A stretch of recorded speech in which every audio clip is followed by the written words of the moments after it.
राजस्थान के धधकते रेगिस्तान के बीचों बीच, जहां की रेत वीरता और विश्वासघात की कहानियां सुनाती है, एक नाम आज भी समय के साथ गूंजता है। दुर्गादास राठौड़, मारवाड़ के शेर। एक योद्धा जिसने मुगल साम्राज्य की ताकत को चुनौती दी। एक अभिभावक जिसने धन या शक्ति के लिए नहीं बल्कि सम्मान, वफादारी और अपने राज्य के भविष्य के लिए लड़ाई लड़ी। साल था 1678। मारवाड़ के महाराजा जसवंत सिंह, एक क्रूर राजपूत शासक की मृत्यु काबुल में बहुत दूर हो गई थी, अपने पीछे अराजकता और एक अजन्मे उत्तराधिकारी को छोड़कर। दिल्ली में मुगल साम्राज्य के कट्टर शासक औरंगजेब ने त्रासदी में अवसर देखा।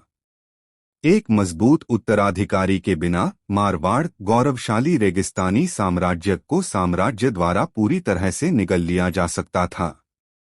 लेकिन नीति को कुछ और ही मंजूर था। दृश्य शाही तंबू में रोता हुआ एक नवजात बच्चा।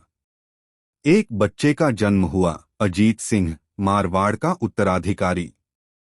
और उसके पालने के पास खड़ा था, हाथ में तलवार, वह आदमी था जो उसकी ढाल बनेगा।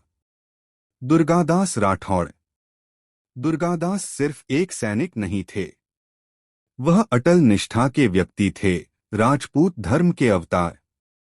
जैसे ही मुगल सेना ने जोधपुर पर कब्जा करने के लिए मार्च किया, दुर्गादास ने वफादार राठौड़ योद्धाओं को इकट्ठा किया और शपथ ली। वॉइस ओवर दुर्गादास के रूप में। जब तक सांस मेरे सीने में है, कोई मुगल मारवाड़ की गद्दी पर नहीं बैठेगा। और इस प्रकार एक प्रतिरोध शुरू हुआ जो दशकों तक चलेगा। एक युद्ध महलों से नहीं बल्कि रेत से ही लड़ा गया। संख्या से अधिक निहत थे, फिर भी कभी चतुराई से मात नहीं खाई।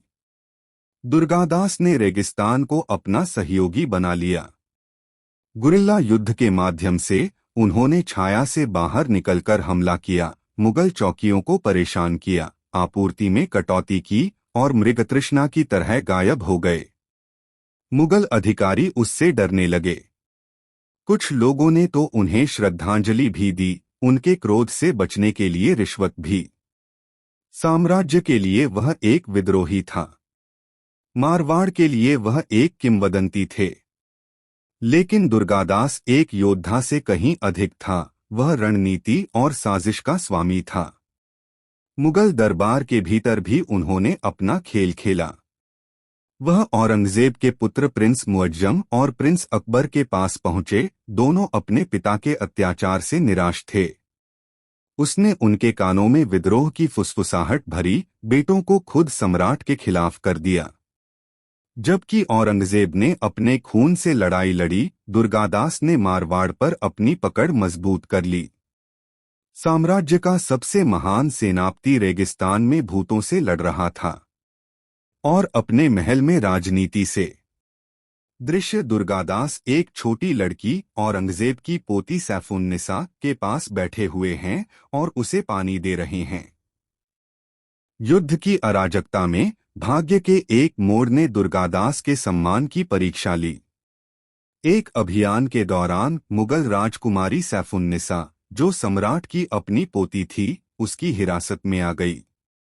सभी तर्कों के अनुसार वह उसकी दुश्मन थी, सौदेबाजी करने वाली एक लड़की। लेकिन दुर्गादास एक गहरे बंधन में बंधा हुआ था। उसने उसकी रक्षा की, अपने बच्चे की तरह उसे खाना खिलाया, उसे सुरक्षित रखा और उसके साथ सम्मान से पेश आया। समय आने पर दुर्गादास व्यक्तिगत रूप से उसे औरंगजेब के शिविर में वापस ले गए।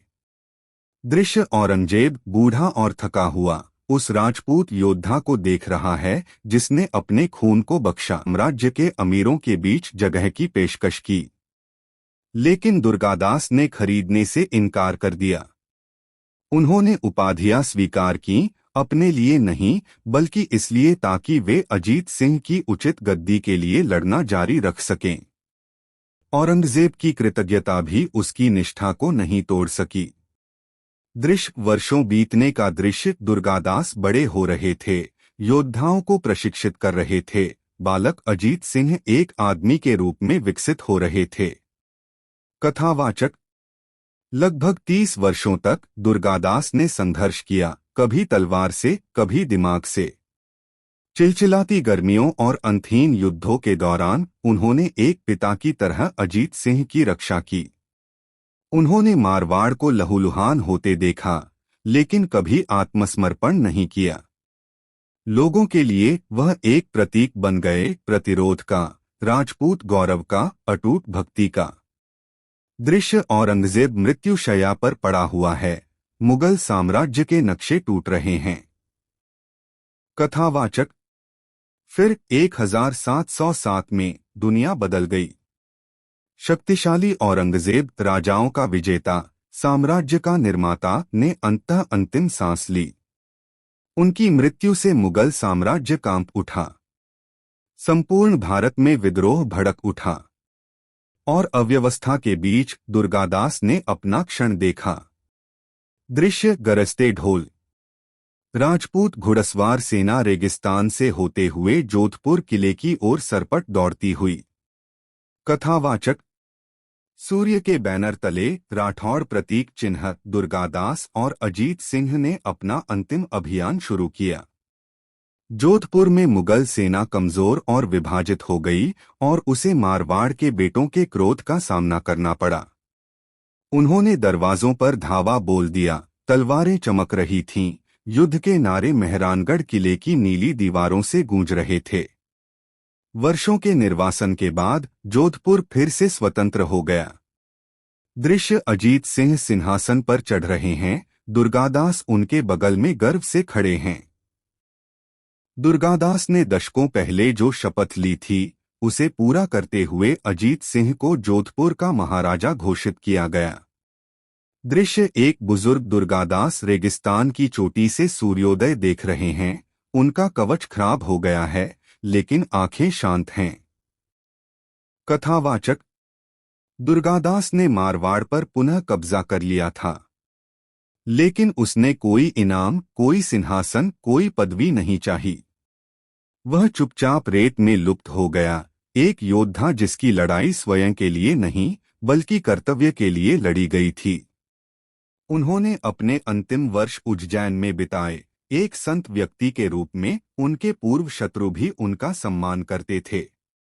जब 1718 में उनकी मृत्यु हुई तो मुगल सरदारों ने भी उनकी स्मृति में श्रद्धांजलि अर्पित की। दृश्य वर्तमान राजस्थान, नीला शहर जोधपुर, मेहरानगढ़ किला, दुर्गादास की मूर्तियां। कथावाचक सदियां बीत गईं जब मारवाड़ की तलवारें मुगलों की ताकत से टकराईं, लेकिन राजस्थानी लोगों के दिलों में दुर्गादास की कथा आज भी जलती है। अटूट वफादारी, बेजोड़ साहस और एक ऐसे व्यक्ति की कहानी जिसने सम्मान की खातिर साम्राज्य को चुनौती दी। संगीत गूंजता है, धीमी गति से आर्केस्ट्रा का उदय वर्णन करता धीरे से। साम्राज्यों का उत्थान और पतन होता है, लेकिन सच्ची वफादारी की गूंज कभी नहीं मरती। जब तक मारवाड़ में रेगिस्तानी हवाएं चलती रहेंगी, उनके साथ दुर्गादास राठौड़ नाम की सवारी चलेगी। स्क्रीन काली हो जाती है।